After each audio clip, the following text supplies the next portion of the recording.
Let's talk about Richard Hammond the Hamster. He's not just a TV presenter, he's a true car nut whose life is measured in cars, not years. Today we're diving into the stories behind the cars that have defined him. This isn't just a list, it's a journey through adventures, questionable decisions, and pure joy. From humble saloons to hypercars, each vehicle is a chapter in his life. So grab a cuppa and join me, Lucas, as we explore Hammond's world through horsepower, torque, and a bit of chaos. It's going to be brilliant and probably a bit noisy. To understand Hammond, you have to start with Oliver, a 1963 Opel Kadett. Beige, unremarkable, and yet, to Hammond, everything. For the Top Gear Botswana special, we each bought a cheap two-wheel drive car. Hammond turned up in this biscuit tin on wheels. We laughed, mocked, and predicted Oliver wouldn't make it out of the parking lot. But Oliver just kept going across salt pans, through rivers, over impossible terrain. The bond between Hammond and Oliver grew with every mile. It wasn't just a car, it was a companion, a plucky underdog. The defining moment, the river crossing. Hammond waterproofed Oliver with hope, and plastic plunged in and promptly sank. We thought it was over. But Hammond revived Oliver, coaxing the engine back to life. The cheer he let out was pure love. At the Namibian border, we had to leave the cars behind. For Hammond, it was like abandoning a child. He couldn't let go, so he shipped Oliver back to the UK and restored it. Now, Oliver sits in his collection, a humble reminder of adventure. It proves a car doesn't need to be fast or expensive to be iconic. Sometimes all it needs is a great story and an owner who cares. Oliver is perhaps Hammond's most important car. It's about heart, not horsepower. The little Opel is a symbol of optimism and resilience. Hammond's attachment is real, and that's what makes Oliver legendary. It's a testament to the power of simple engineering and stubborn love. In a world of supercars, Oliver stands out for all the right reasons. It's the car that started it all for Hammond, and it's proof that sometimes, the underdog wins. Oliver is more than metal, it's a memory, a friend, and a legend. That's why it's still in his garage. For Hammond, Oliver is irreplaceable. And for us, it's the perfect start to his story. Sometimes the most ordinary car can have the most extraordinary tale. That's the magic of Oliver. From the humble Oliver, we leap to the Porsche 911 GT3 RS.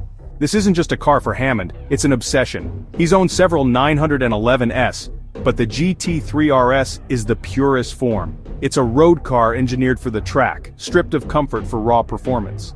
The GT3 RS is all about precision. Every input, every sound, every sensation. Hammond loves how it communicates, how the steering tells you everything. The naturally aspirated flat-six engine screams to 9,000 revolutions per minute, a mechanical symphony. Driving it is demanding, rewarding skill and punishing mistakes. Hammond thrives on that challenge. I remember his bright green GT3 RS on the Top Gear track. Outrageous to look at, sublime to drive. It's a surgeon's scalpel, making you a better driver. The GT3 RS represents Hammond's analytical side, a deep appreciation for engineering excellence. It's not about nostalgia, it's about the pursuit of perfection. Porsche's fanatical attention to detail shines through. For Hammond, it's the ultimate driver's car. The GT3 RS is a machine that demands respect and rewards passion. It's the serious side of his love for cars, and it's easy to see why he's smitten. The 911 GT3 RS is a legend in its own right. It's about connection, control, and pure driving joy. Hammond's garage wouldn't be complete without it. It's the car that sharpens his skills and fuels his passion. For him, it's not just a car, it's an experience. The GT3 RS is the heart of his collection's precision, and that's why it matters.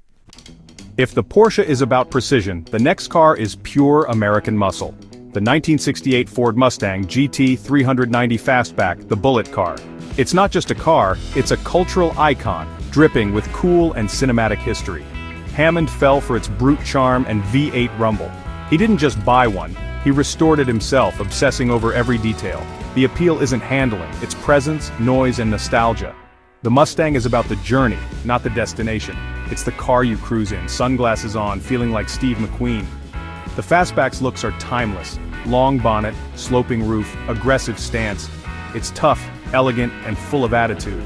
Driving it is an experience from another era. Vague steering, hopeful brakes, but endless character. You have to wrestle it, respect it, and enjoy every moment. For Hammond, the Mustang connects him to a golden age of motoring and cinema. It's the wild, rebellious side of his garage. The Mustang is the sledgehammer to the Porsche's scalpel. It proves Hammond's heart has room for both. Any garage with a bullet Mustang is a good one. It's about passion, not perfection. The Mustang is a legend, and Hammond's love for it is obvious. It's a car that makes you smile every time you turn the key. For Hammond, it's a dream come true. And for us, it's a reminder that cars can be pure, unfiltered fun. The Bullet Mustang is the soul of American cool in his collection. Now we go off-road with the Land Rover Defender. For Hammond, it's not just a vehicle, it's a trusted companion for adventure. The Defender is rugged, simple, and endlessly capable.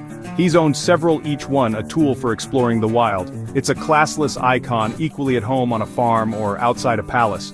Hammond loves its utilitarian design and old-school toughness. The Defender is about freedom, the ability to go anywhere, anytime. It's noisy, uncomfortable, and utterly charming.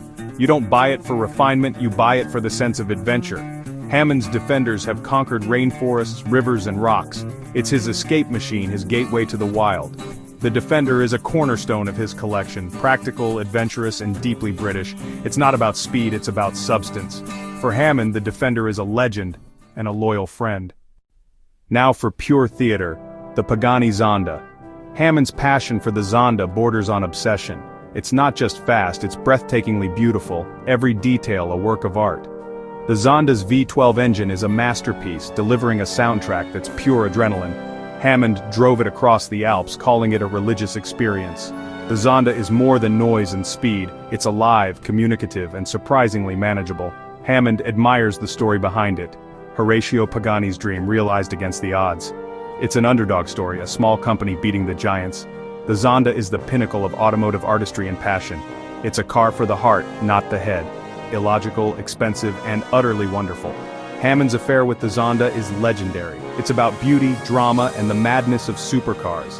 The Zonda isn't just owned, it's adored. For Hammond, it's the ultimate expression of automotive passion, and it's a highlight of his collection. Back to America for the Dodge Challenger SRT8 modern muscle at its loudest.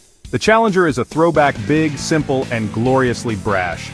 Hammond loves its Hemi V8, retro looks, and unapologetic attitude.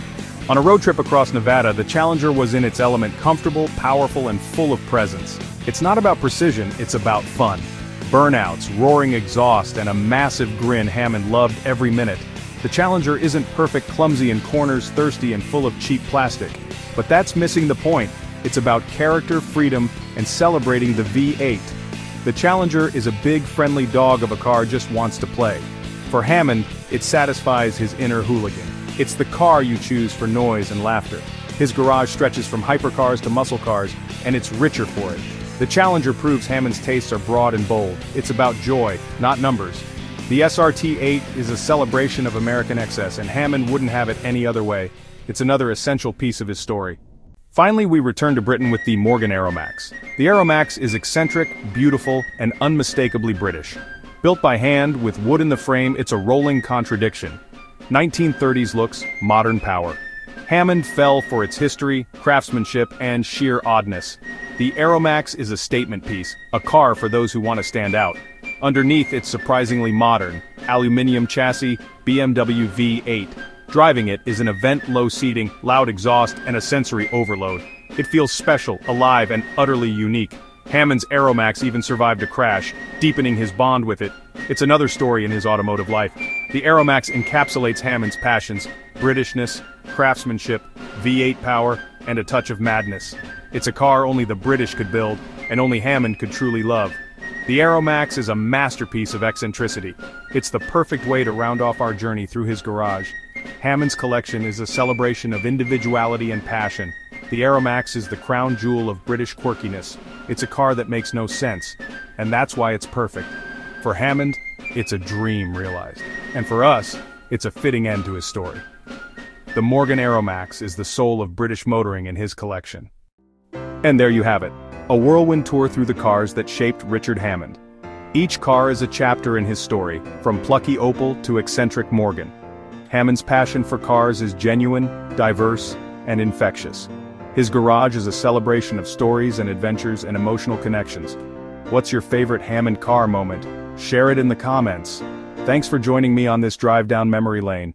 Until next time, keep the passion alive and drive safe.